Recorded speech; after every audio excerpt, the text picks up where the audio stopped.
Are you trying to decide whether you need to run your affiliate program on a network or keep it in-house? This is a huge decision that can make or break your program. And so in this episode, I'm going to share the pros and the cons of both options and hopefully help you figure out what's right for your business. Welcome to the Affiliate Guy podcast. If you want to grow your income, serve your tribe, and enjoy all the benefits of affiliate marketing and having your own affiliates, you're in the right place. Thanks for joining me today. Let's get started.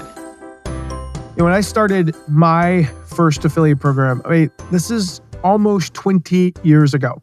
We didn't have the affiliate tracking options that are available to you listening to this today. It's unbelievable. That I remember there were virtually no off-the-shelf software solutions.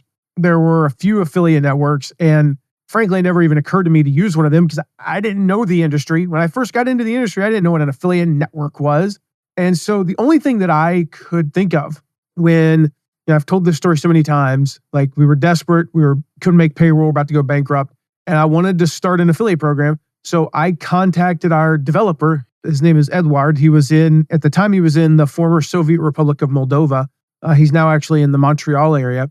And I was like, this is a Saturday afternoon, Memorial Day weekend 2005. I'm like, can you build an affiliate tracking system within our current system? And he's like, yes. I was like, how long is that going to take? He said a few weeks. Okay, how much is it going to cost? I don't know. It wasn't much. It was like $1,500. I'm like, well, I can't pay you $1,500, but I can pay you a percentage of all the sales in perpetuity. And if this thing blows up, you're going to make a lot of money. And as you know from my story, it did. And secondly, can you build it by Tuesday? Again, this is on a Saturday. Well, he took the risk, and it was a good decision by him because he made roughly 140 times more than he would have. There's a lesson there, by the way. Sometimes you might have to take a little bit of a risk. We know that, right? And he did. And if you think about it, what if he had done this 10 times and 9 of them either A, screwed him over, or B, made no money, but the one was like ours? Well, it would have been clearly worth it. And so that's just an aside there. So he created this system, and that's how we built our affiliate program, was on the tracking system that he built in 3 days. And then we grew it from there, and we added features, and we added new reporting and new things that affiliates could do and all these things, and made it 10 times better and paid him a ton of money, and it was great. Now, you don't have to do that today. You don't have to create your own system or hire a developer. In fact, there are off-the-shelf solutions. They're plug and play. You can have an affiliate program up and running. If you are listening to this at 10 o'clock in the morning, by 3 o'clock this afternoon, you can have an affiliate program up and running without having to pay more than, a few $100 tops and not having to have anybody develop anything. And in fact, what you would buy off the shelf today, even the cheapest software, the cheapest plugins, or, whatever they're called on your platform, are probably 3 to 10 times better than what we developed, hiring a developer and ultimately spending over $200,000 to develop. You can do that today, by the end of today, probably, depending upon when you're listening to this. When you're launching an affiliate program, one of the first, literally the first decision you've got to make is, okay, who's going to run the program? And what kind of program am I going to run? Is this a pay per sale, a pay per lead, a pay per click? How much roughly am I going to pay in commissions? Make sure it's viable for you. One of the next decisions that you have to make is the right affiliate tracking system. And again, the good news for you is you don't have to build your own system like we did. There are definitely over 100 options available. And they're catering to all kinds of levels of technical expertise and budgetary considerations. You can even do this for free. And I'm going to talk about that toward the end of this episode. I'm going to talk about, if you're just testing the waters, testing the viability of your affiliate program, how can you do it for free? There are programs that are $39 a month, or we'll talk about, an option toward the end that's relatively inexpensive. You don't even have to do that. You can do it for free. But the biggest choice you have to make when you're managing your affiliate program early on is, are you going to manage it in-house, meaning with software where it's your affiliate program and it's not on the other option, which is an affiliate network. So there's advantages to both and there's challenges to both. And I'm going to walk through those here in this episode. Okay, first, let's talk about the advantages, the pros of doing it in-house. So this involves things like grabbing a WordPress plugin.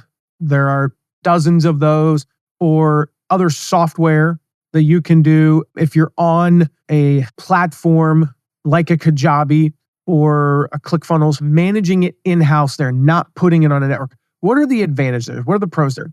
Well, the first one, complete control. If you are managing your program in-house, it's the same as agency versus an in-house affiliate manager. It gives you full control over every aspect of your program to your specific needs. The word that comes to mind is autonomy. So whether it's the commission structure, the affiliate approval process, the cookie length, all of these things, how often you pay your affiliates, how you do the accounting, everything is 100% controlled by you. That's a big advantage. The second big advantage is the branding consistency. So when you're in-house, every touch point with your affiliates reinforces your brand identity rather than that of an external network. Now, this is not necessarily true with things like Keap, Infusionsoft, Kajabi, and some others, but most in-house software, you're able to brand it and basically it just looks like you created it. It doesn't look like it's on a out-of-the-box software, right? And so it creates a more, especially if you've got a lot of like customers who become affiliates, creates more of a cohesive experience for them. The third big advantage is cost. Now, I'm talking about long-term cost. Short-term, in-house systems usually require more investment of time and resources and therefore money, right? But long-term, like there's no network fees. I mean, that can significantly reduce long-term expenses. And so that's a big advantage. Typically, an in-house program, not always true, but I would say 97% of the time, it's more cost-effective if the goal is to just reduce costs. Not necessarily in proportion to revenue, but just straight costs. It's going to be lower. Now, the downsides to in-house, the first one is just the management overhead. If you are running an affiliate program in-house, it takes a lot of time. I've managed programs in-house and out-house, in-house and on network. And the reality is they just take a lot more time, 20, 40% more time. You got to manage everything from like the affiliate recruiting. It's 100% on you. You don't get any affiliates from the network. Payment processing, dispute resolution. One of the biggest time sucks is the tax documents and paying the affiliates and monitoring for fraud. All of those are typically handled by the affiliate network. And so, like, if you have to spend a lot of time doing those things, if you're a full-time affiliate manager working 40 hours, those things right there can be 10 hours a week. That's a quarter of your time spent on things that technically don't make you any money. Now, you have to pay your affiliates. You have to process the tax documents, and you have to monitor for fraud so that you can run a successful program. So indirectly, they make you money, but they're not direct revenue generating activities. Versus on a network, those are handled by the network. And so these things just take a lot of overhead in terms of the management. And if you're part-time, if you're doing this an hour a day, you're a 40-hour-a-week entrepreneur and you're running your affiliate program an hour a day, that can take up an hour or two a week. That's 20 to 40% of your time. You basically have almost no time to actively grow the affiliate program. That's a problem. The second biggest con or downside to in-house is just you're going to need a certain level of technical expertise to get everything up and running smoothly. And so depending upon the complexity of the software you choose, you might have to hire a developer still. Now, most of the in-house software I've used, they're fairly easy, but a few have been absolutely nightmares. And again, you might find yourself in, what I typically call FAQ hell. You're like, I'm on this platform. My e-commerce site is on Shopify and there's this. And how do I do this? And how do I make the commissions last this long? And how do I change this? And where's that report? And it just becomes a nightmare. I was chatting with an affiliate manager the other day. He messaged me on Facebook. This is a guy I've known since I got into the industry almost 20 years ago. This guy is an affiliate manager for, I don't know their exact revenue. It's a company that you probably heard of, and they have to be doing north of $500 million in sales annually. I think they might be well over $1 billion. I see them everywhere. This is a big company, a big retailer, and that's all I'm going to say about them. And he messaged me and he was talking about one particular software, and he was like, dude, I've been in this industry for 15 plus years. I don't know how to use some of the stuff in there. How does the average person know how to do that? So this is a professional affiliate manager of almost 2 decades at a massive company who has pretty sure he's won a couple of Affiliate Manager of the Year awards. He might be listening, so I know he hasn't won as many as me. I won 4. But I think he's won I think he's had to have won at least 1. And I know his affiliate program has been Affiliate Program of the Year multiple times, and he doesn't even know how to use some of the stuff. How complicated is it going to be for the average Joe Blow? And then the third thing is just the scalability challenges. As your program grows, the complexity increases exponentially. And so if you don't have team members, programmers, assistant affiliate managers, it can become unmanageable, which is going to limit the growth of your program. Again, because of just the complexity of everything. Now, what about the flip side? What about the advantages of an affiliate network? Well, the first one is they're easy to use. The right affiliate networks, there are some that are really complex too, but generally speaking, they are easier to use. They take the hassle out of managing the technical and the admin side of an affiliate program. So they handle the tracking, they handle the payments, they provide support for your affiliates. That allows you to focus on other areas of your business. And again, if you're a full-time affiliate manager, maybe not as relevant to you. Secondly, you get access to affiliates, established affiliates. Networks, they have affiliates. They have a large pool. Some old ones have tens of thousands of affiliates. This can be a huge advantage if you want to rapidly scale your program. In fact, I tell people, do what I teach. Go listen to the episode where I talk about how to find affiliates. And you get out there and you bust your butt to find affiliates. That's great. Do that. And being the key word. It's not, well, I'm going to be on a network, so I don't have to do any affiliate recruiting. No. But if you're on a network, you don't have to do as much active affiliate recruiting to hit your goals. If your goal is to go from $0 affiliate program to $100,000 a month or a quarter or whatever, to go from 0 to anything as fast as possible, I'm going to go on record as saying you must join an affiliate network. Without it, the early days can be pretty frustrating. Again, because you're going to be reaching out to people and they might not be established affiliates ready to start promoting. Whereas on a network, they're looking for you. They are finding you. Again, 9 times out of 10, they get active faster than the people that we recruit. And again, you want to do both long term, but in those early days, if you just want to get an affiliate program kind of up and running, and even just to make $5,000 in a month, you want to be on a network. And then third, this is the converse to what I just said about the in-house software, but the scalability. Networks are designed to accommodate growth. On some softwares, if you get to the point where you're really rocking and you're sending a couple thousand clicks in an hour through your system, they can start getting buggy and crash. If you 10x your affiliate program on an in-house program like that, it can cause serious problems. If you 10x it on a network, you got to keep in mind, you 10xing, if let's say you account for 1% of the traffic, which would be high on an affiliate network, if you 10x, you're still only 10% of the traffic. Networks are designed for scale. And so you can scale virtually unlimited as fast as possible. I took one particular program, I talked about this a few episodes ago. I took it from $15 million a year to $325 million a year in less than 4 years. It didn't even put a dent in the network. $325 million, they're doing $1.1 billion a month. And I did 320, what's that in a month? 325 in a year. Okay, our busiest month, our busiest 30-day period, we would do about 135 million. They're doing 1.1 billion. So I'm at 12%. Like us doing 130 million or whatever, 140 million, 150 million in a month, doesn't even put a dent in their server space. It's nothing. So you're infinitely scalable on a network. Now, the cons, right? What's the flip side of the pros?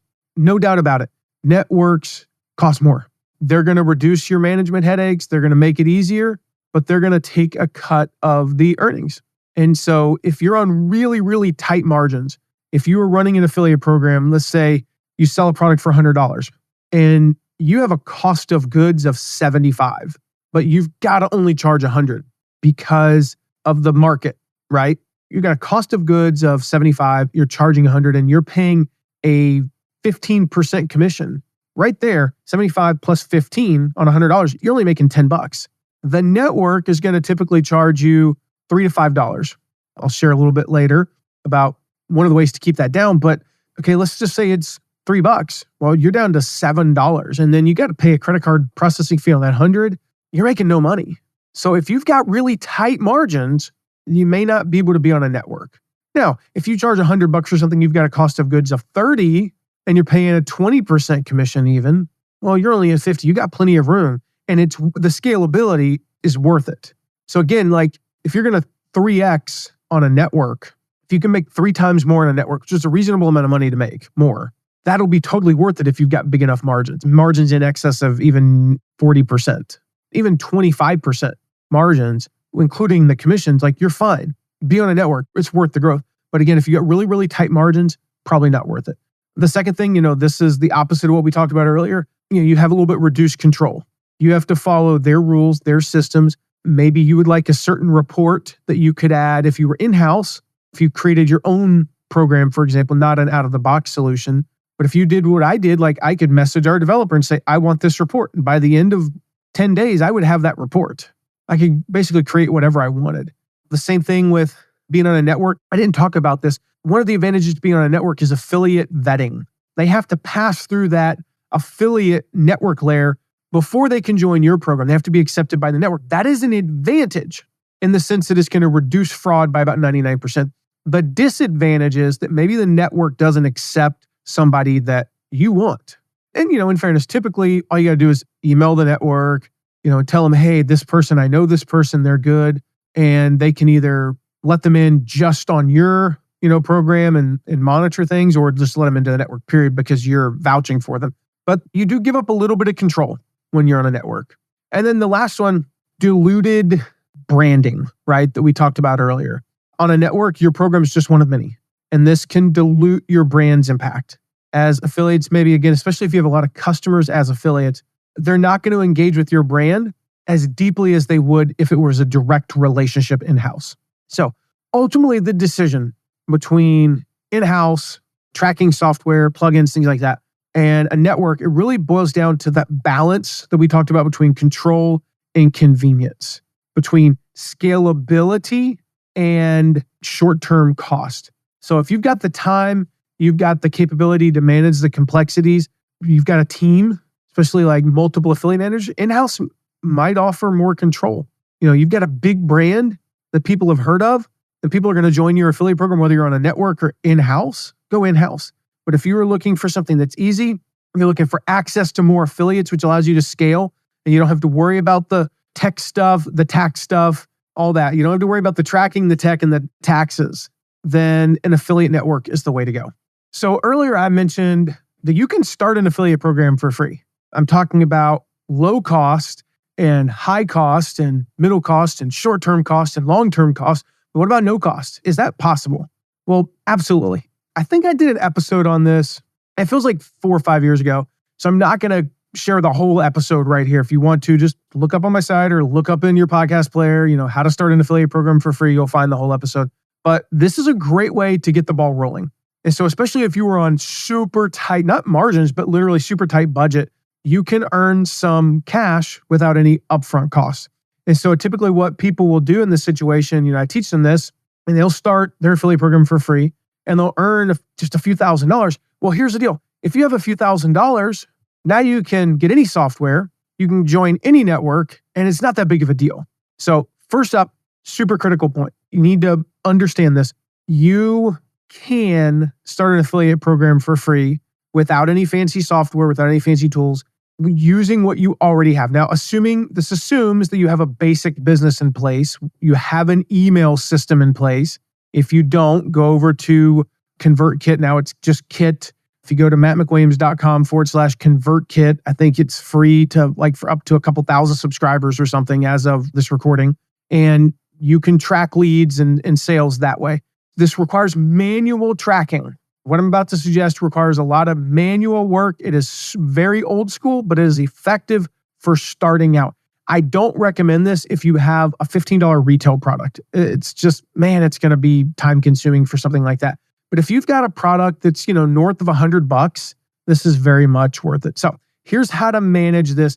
I recommend not doing it with more than 5 active affiliates. Again, once you have about 5 active affiliates and you made a couple $1,000s, you can go buy whatever you want. So step 1, duplicate your sales page. Create a clone of your existing sales page or your opt-in page or whatever it is.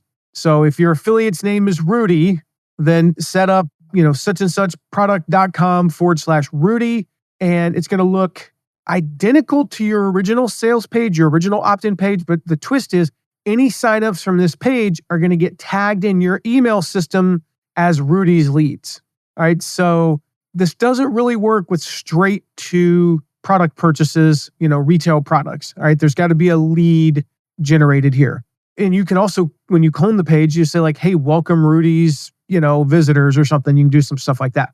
Step 2 is you're going to track sales manually. So when someone from Rudy's page buys the product eventually, you check your email system, you see, oh, that sale came from Rudy, and you manually calculate his commission. It's a lot of legwork, but it's very straightforward. And then once you have more than one affiliate, let's say you have Rudy and then you add 2 more, again, you create a unique page and you tell the opt-in form that this is from Rudy, this is from John, this is from Sally. So when there's a sale, you go look up and say, okay, hey, in ConvertKit, where did this sale come? Oh, it was a referral from Sally. Great. Sally, you earned $50.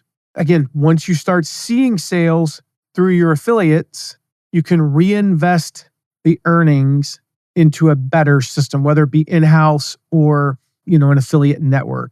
And so phase 1, you're going to operate everything manually. You're going to run your manual system.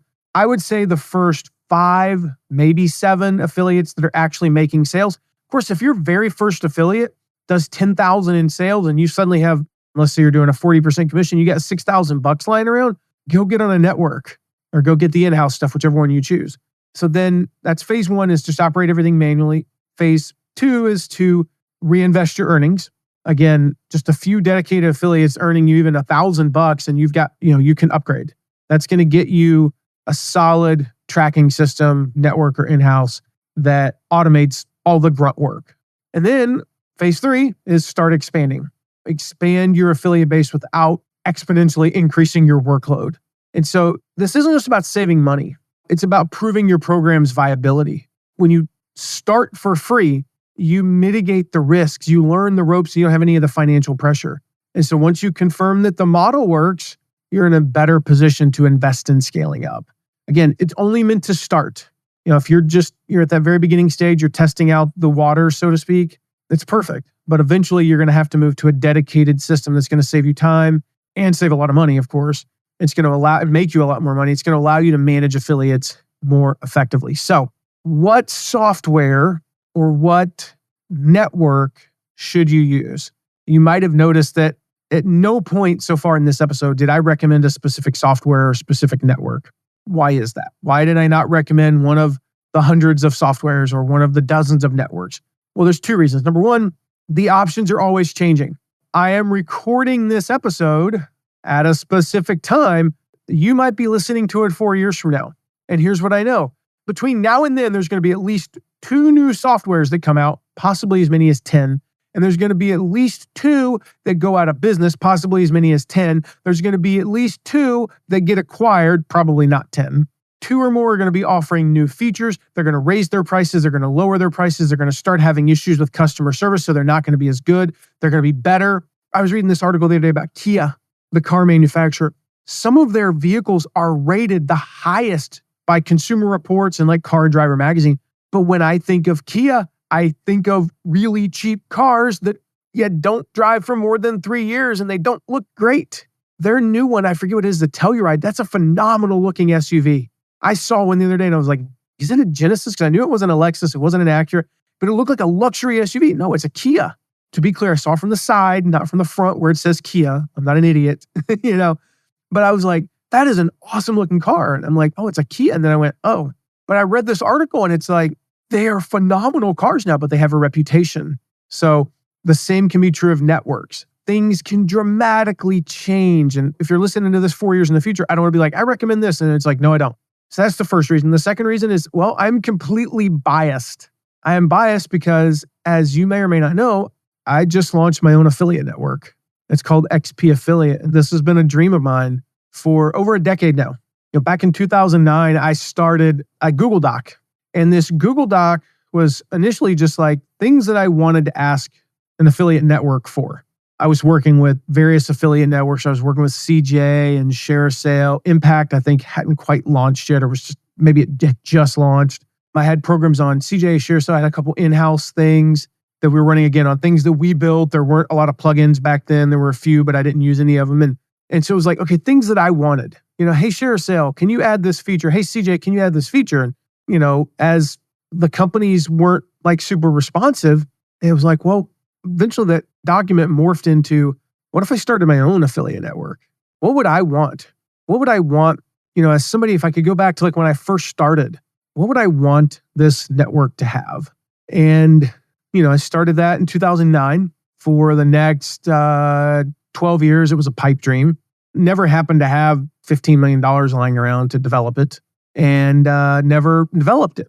And then a few years ago, I had a possible opportunity with a company, and I'm not going to mention the name of the company, but long story short, we met for probably over 40 hours, and we had an agreement in place, and then they ended up ghosting me, and they basically stole a bunch of my IP.